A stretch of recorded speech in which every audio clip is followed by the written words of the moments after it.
Good afternoon and welcome to the Tuesday, September 5th meeting of the Watershed Committee. We have several members of our committee here with us this afternoon, as well as several members of the staff.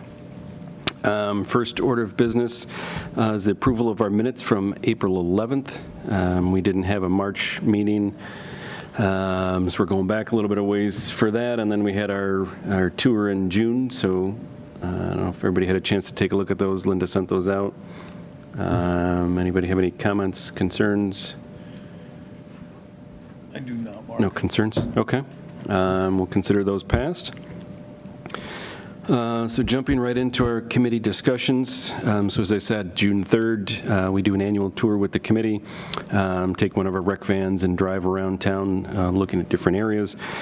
We had 4 places this year we stopped. So we went to Treebrook and Fallbrook. That was one of our drainage areas that we had cleaned previous in the year, just to kind of look and see how that turned out, see how the cleaning went, and then, as that area was getting reestablished. From there, and Mike is just pulling it up on the screen, but showing the Fallbrook area going all the way from Scribner Road out of the new development at Shady Rock. So we kind of walked that back piece, took a look at that, how that was coming back in, and then the lower piece going through the Treebrook Drive, and then as it went towards the pond. So I think it seemed like that was reestablishing itself and was stabilized, and hopefully will continue to have good drainage for years to come. Second place, we call it the Harvest Walk or Bryden Park Pond. So that's in an area kind of to the north end of town.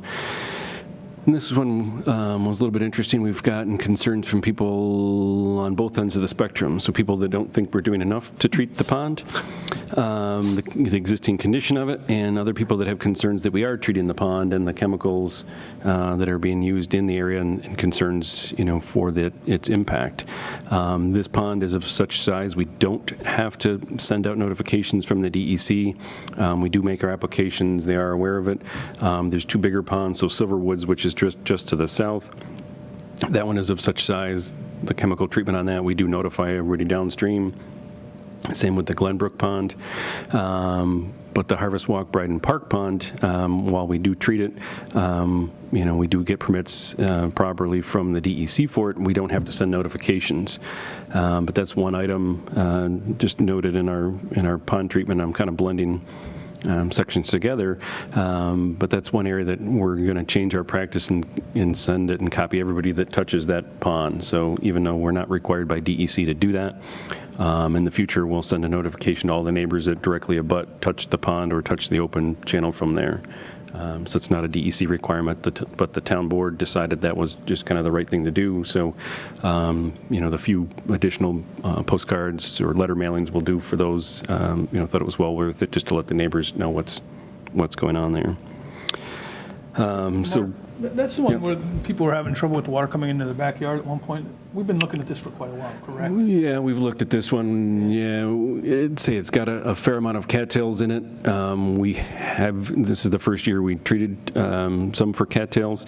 In the past, it's been lily pads in there, so we've treated for the lily pads. Mm-hmm. As we've said on many occasions, we don't treat for algae. We don't, deal with that. Just excessive growth. Obviously, cattails are good. They're beneficial, but too many isn't. So, that's always the balance. If you can kind of see there, it's starting to take over some of the pond. So in order to keep some of the, keep the proper flow through it, we walked this, looked at areas. People had some concerns about erosion around the pond. We do own all the property that touches the pond, so it is all town land. So none of it is private property, but obviously people, feel it's their backyard or their side yard or, their area. So, a lot of, comments, concerns. Mm-hmm. Okay. And then in the same area, we then walked from there. We walked behind Montgomery Glen. That's their small little pond area. We don't do treatments to that pond, but we kind of walked through there, and then we walked south to the Silverwoods Pond, and that's kind of got a 2-part 4-bay and then a bigger open area there. And again, we're treating the lily pads, and some excessive growth in that pond. So we walked those that looked like it was doing pretty well. The Harvest Walk Bryden Park Pond did look like it had a excessive amount of cattails starting to grow in on that one, so we had, ATIP take a look at that. But as I said, some of the neighbors think we're doing too much to the pond, some don't think we're doing enough to the pond, so somewhere we'll try to find a balance in there. And then the final one, we went down to a different part of Allen's Creek. So this is coming up as another update, but this is an area we've talked about many times. We've looked at different areas. In one spot in particular, we had a washout a couple years ago. I'm happy to see that that's reestablishing itself.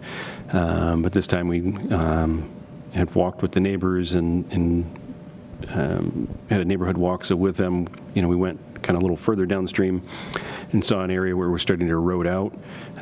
So that was behind the Burroughs Hills neighborhood, and there was an area of excessive erosion that was going on in there, and they're losing quite a bit of property in the backyard. So I think it was good for the committee to see that. And again, I'm jumping ahead in the agenda a little bit, but I'll hold off the rest of that till later in the agenda. But Mike's kind of showing the area. You can see how wide the stream's getting in that area. It's cutting, so you can kind of see where the property line was. That's kind of where the stream used to be along that far bank, and then it's cutting closer and closer to the people's homes. They're losing feet of their backyard. It's actually creating a deposit in the middle. So now there's a very little bit of stream that still stays on that outer portion. There's a delta sandbar in the middle, and then it keeps cutting in. So that's part of our project. We're looking into that erosion control. Our stream restoration project is to reestablish that stream and hopefully put it into a better, more balanced flow through there. But you can see, especially in that area, how wide that stream's getting compared to some of the other areas. So that was the substance of our June 3rd tour. Any questions, comments on that one? Quick question, Mark. I mean, the intensity of storms, people have, they're indicating the intensities have changed quite a bit. Are you seeing any accelerated movement on those things? I mean, can you tell? I mean, I don't know if you guys keep any historical records that was. I mean, we do monitor. I mean, just downstream a little bit is the USGS monitoring station. Yeah. So we do track that, quite frequently to see how much the flows are in the area. Okay. I don't think, and we haven't heard from the neighbors, that they've had, an excessive amount of water recently, whether it's just lucky and the storms have hit at different locations. That always has been a bit of a flashy stream. Yeah, it's very, I mean, I think it's pretty. It does come up pretty quick and come down, and it does get flashy, but I haven't heard from them, individually. I don't know, Amy, you've had conversations whether they've had any additional concerns. It seems worse than it ever has, or? I haven't heard anything either. That's why I asked. I mean, that stream is very flashy. I mean, I've seen it go from zero to hero, and normally it's a nice babbling little brook. It's a cute little stream, Colorado. And then obviously it's quite rapid, and obviously that's when the erosion is happening in there in those heavy rain events. Okay, thanks, Mark. Sure. So our next item, stream cleaning updates. Actually, the DPW's been busy paving as they are today on 5 Mile Line. So we've been off a little bit on our stream cleaning through the summer. That'll pick up through the fall. So we've got some areas to finish up. We started down in Shadow Pines. We've got to finish up the lower end there, removing some trees and some blockages. While we've got the permit for that, we'll work on completing that portion. I think we're going to hold off. There's some dredging piece and right where Mike is on the north side of Wayland Road. But we've got to be out of that creek area by October 15th. So I think we'll hold off and do that as a summer project next year to get into that northern piece. And I think our permit runs through the end of 2024, so we should be good with that. But trout? Yeah. Is there any trout in that part of it? I don't know if there is, but that's what it's classified as, a trout stream, so we'll respect that determination. So we did some cleaning down through the back 9 piece. That's done. We've got some blockages as you go down towards Panorama Trail. That's merely just plucking some trees that have fallen down, ash trees. That kind of goes down in the valley, towards Panorama. We've got to go down and finish that. We'll do that this fall. And then we've got a couple other spots. We've got to do some erosion restoration work up in the Crown Point neighborhood. And continue to drive Mike crazy as I jump around town. testing his skills and knowledge of the town. So we've got a permit. So this is kind of in and behind, as I say, Crown Point, sections 1 through 3 on the northeast portion. You've got Willow Bridge Trail, Kings Mill Court, but as Mike's highlighting, we've had some erosion where it comes on out under the road and then heads towards our regional pond on Plank Road. So we've had some erosion in there, and then have them check the stream. We've heard that there's some blockages back up further behind in like Crossbow and behind Crown Point Section 4. So we'll have them go in and clean that. So that's on our schedule. And then I think as a winter project, we've sent out notices already to the Winterset neighborhood. So make Mike jump back down to the Panorama Trail, Penfield Road area. Is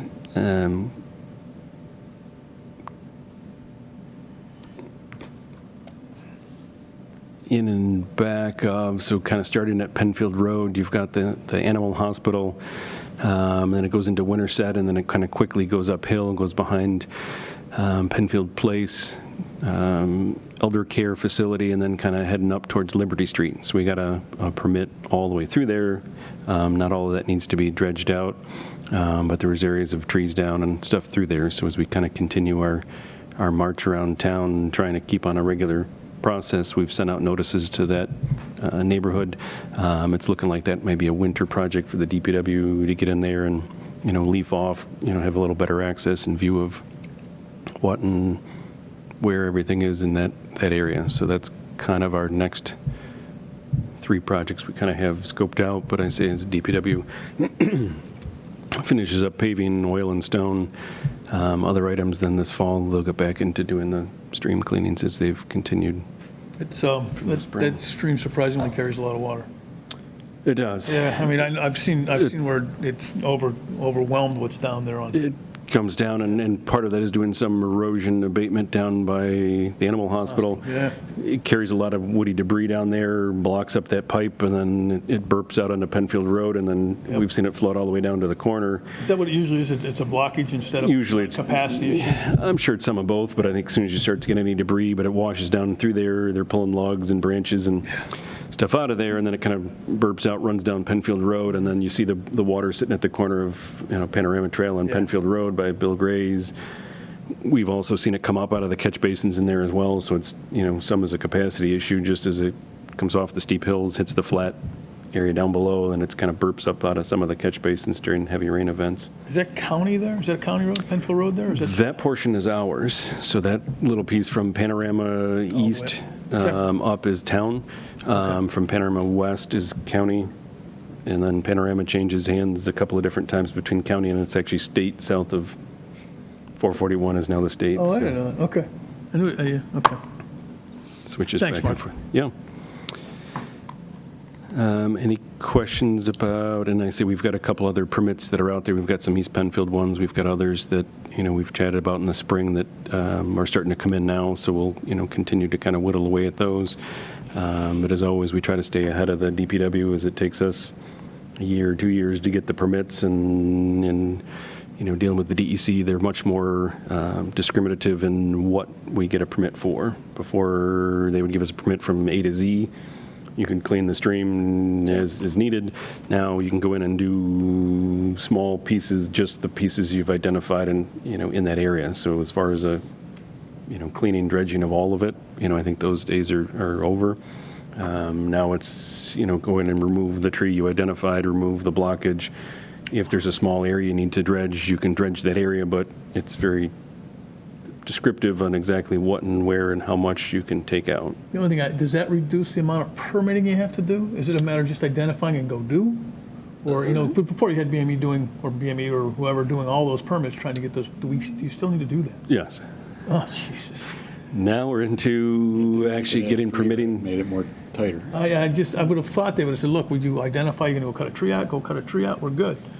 If you're just doing removal, yes. So if you're just plucking a tree out, but often the effort to get into the stream to get to the spot Sure. you need to get to, you need to do more than just plucking one tree out. So if you're not disturbing the soil, if you're not taking the root ball out, you're just cutting the tree or taking that piece off, Yeah. yes, you can remove it. Otherwise, any soil disturbance, you got to get a permit for. And actually, now we're working with the DEC on cleaning ponds that are in or adjacent to wetland areas. We need a permit for that now, too. So we've got Pennicott Pond, Okay. Wow. which was in a buffer area.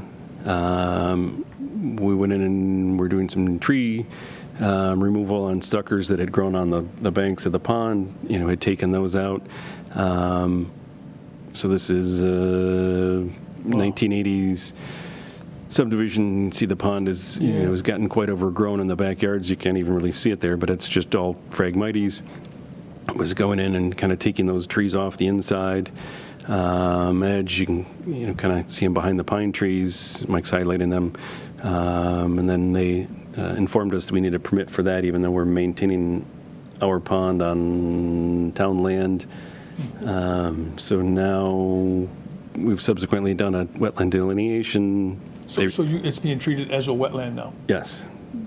So we had to have BME do a delineation of it. The DEC redelineated it for us. And now we're going through the permitting process to go in and clean the pond out and do maintenance on it. So that kind of takes the stormwater maintenance agreements out of the equation in a little bit, right? It definitely impacts it. I mean, as conversations we've had with them, us being an MS4, we're required to maintain our ponds. Correct. So half of DEC says you have to maintain your ponds, do your due diligence, maintain them.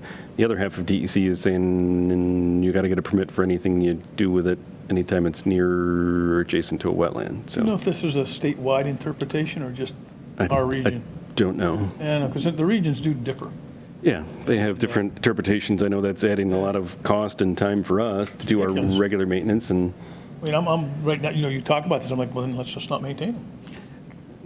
I hate to say it, they're expensive to maintain. yeah, They really I are. mean, they're not cheap to do to begin with, and then you're spending thousands to get it delineated and do the permitting and everything else. So you're spending And then you got to do the work. double, and then you got to do the work on top of it. So I don't know, Mark. I've had I'd those. hate to say that because it might the committee might go away, but really, I don't. It gets to a point where when do we just say, hey, this is, if you don't want us to do anything, we won't. Yeah, that's the part that's getting a little frustrating. Yeah. It's just trying to comply. We're trying to do the right thing. We're trying to follow the process, and the process just seems to be getting harder to do. Well, I told you what Brighton did. We didn't do anything. And know? I think that's the way more communities are going to go. Is if you make it too onerous, then we're just not going to do I anything. mean, and if there was a blockage or something like that, we certainly, if there was a flooding issue, we'd take care of it. But outside of that, we did what we could do. But the permitting process is, it's, years long. Yeah. But it's crazy. So, anyway, sorry. That's okay. I It's a took us good somewhere we probably don't want to go. good discussion ahead. So our third item on our agenda is talking about the Allens Creek stabilization project. Thank you, Mike, once again. I'll give him a hand cramp by the time he... So as this committee knows and the community knows, we put this out to bid in the spring, late spring, early summer. Just due to the time frames, we were up against our June 15th to October 1st is the time we can be in the stream. Obviously, that is a very tight time frame for anybody to get in and do the work.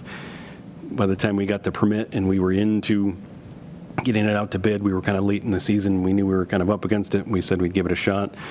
We did have interested parties. They just said, we got to get in there. We got to get set up. We've got to get, our staging area ready to go.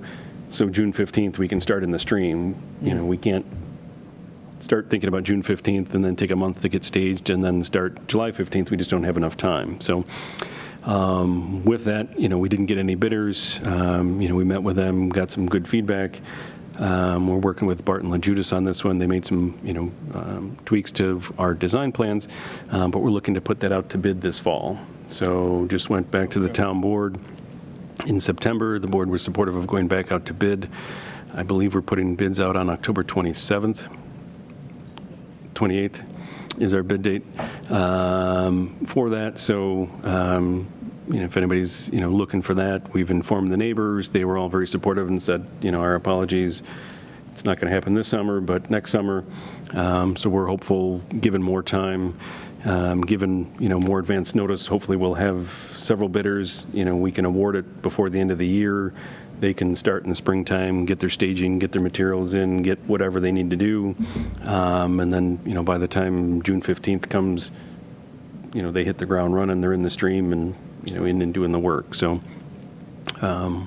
hopefully our tour June of next year, we can see them setting up the staging area and getting, ready to go. But hopefully that'll give them enough time to get in the stream and do the work that's needed, and it should be a good project.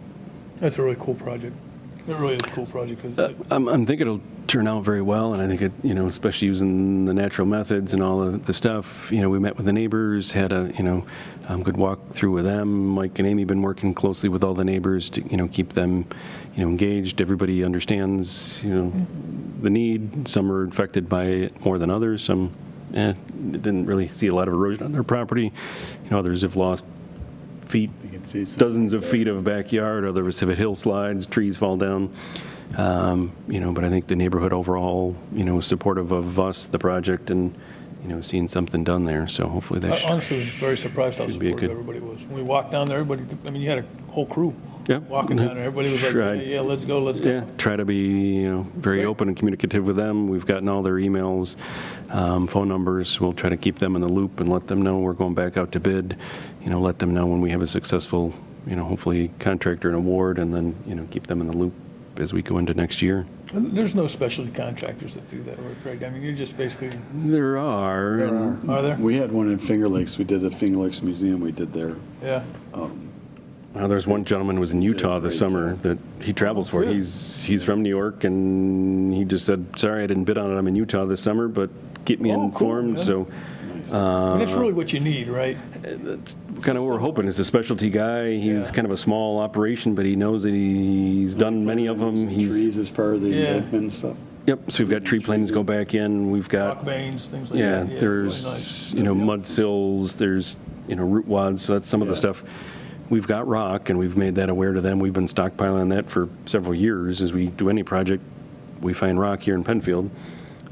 So we've been stockpiling. I said, heck, if we're paying for rock, after all this time. But the root wads and the other logs and stuff like that, obviously the contractor would have to secure them and, get them ready to go. So that, if we award It'd be it, good to have an experienced contractor, obviously.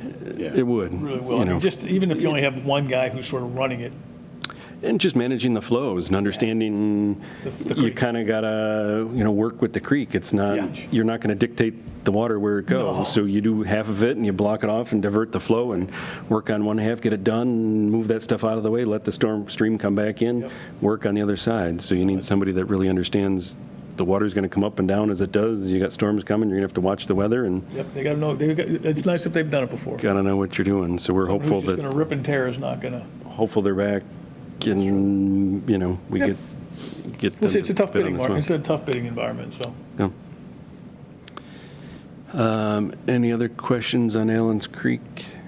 It was just kind of an update to the committee and to the community that, we haven't let this project go, that we're going to continue on, and the board is, I say, just the last meeting in August, moved ahead on going out to bid again. So our last item, community discussion, is our pond treatments. So we use the group ATIP. That group has completed all their treatments for this year. I think we still have them on contract one more season. I think we did a 3-year so. bid, I think was last year, this year, and then and through 24. So I think we've got them on contract through next year. We'll talk about that as we get into. We usually do an assessment. Our October, November meetings, we'll go out, take pictures again, and share that with the committee as, kind of a before and after, photos of the ponds, how they turned out, and then see if the committee is still supportive of, moving ahead with that. But we've got them as a 3-year contract on that. And then I shared with the group earlier about our change in policy for notifying neighbors if we're doing any treatment, whether it's DEC mandated or not. The town board, just thought that was the right thing to do. So we'll be sending out notifications to anybody that, touches the pond that, is being treated, that they're aware of what's being done. And Just through the mail, I assume. Through the mail. We'll send them a letter. 'cause- Postcard or something like that, yeah. Yep.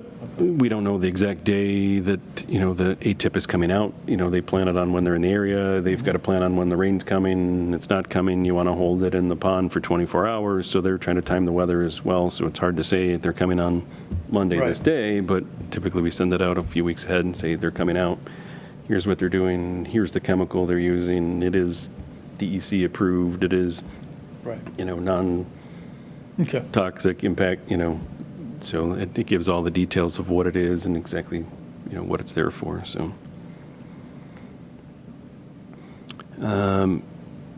So if there's nothing else in community discussion, jumping down to communications, don't have any updates from the Monroe County Stormwater Coalition.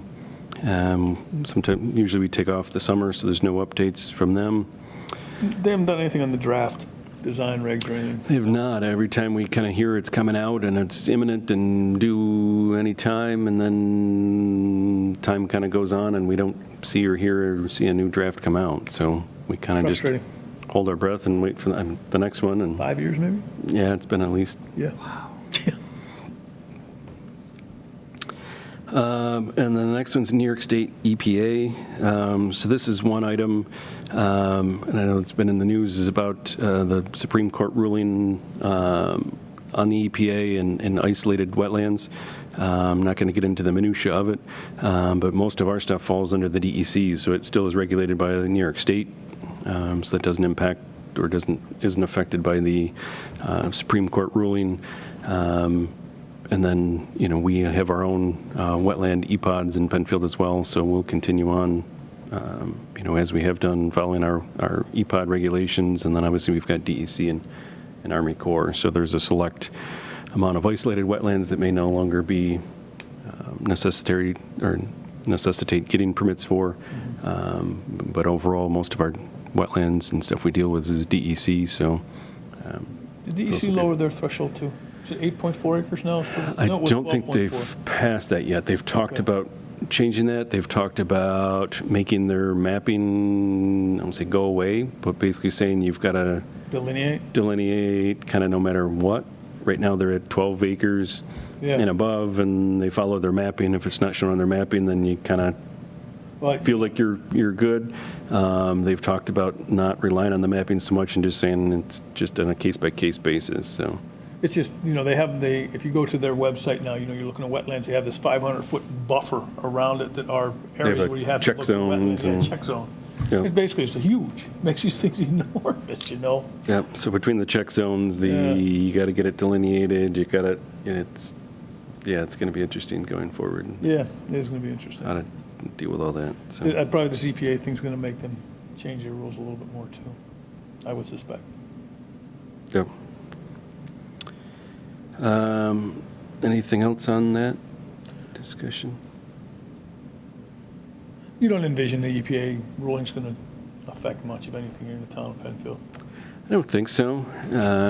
As I was, sharing with Al earlier, I think, in instances where there's isolated wetlands that aren't associated with a larger wetland or a water body, those may go away. We had an instance in town where the farmer had cleaned the stream years and years ago, had sidecast the spoils from that, kind of created a pocket. Yeah.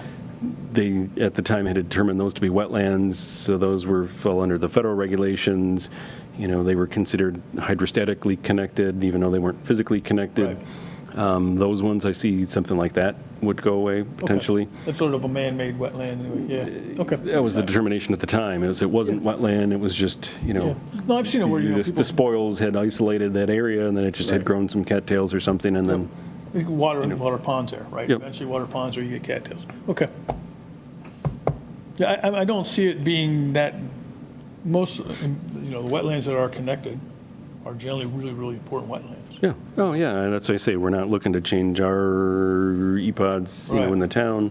Most of our stuff goes through the state, so I don't see it having a large impact I don't either. on how we typically operate, already. And then we use our mapping to see, if there's any indication on wetlands, new development, new construction, and then have them make sure they go out and get it delineated, and then, then we take it from there, so. Okay, cool. We don't have any old business for tonight. Anybody have any new business to share? No, I think I'm good. I couldn't think of anything off the top of my head, Mark. Okay. So our next meeting will be October 3rd. Same time, same location. And if nobody has anything else, we'd look to close out this meeting at 4:31 PM. Thanks, everybody, for coming. Thanks, Mark.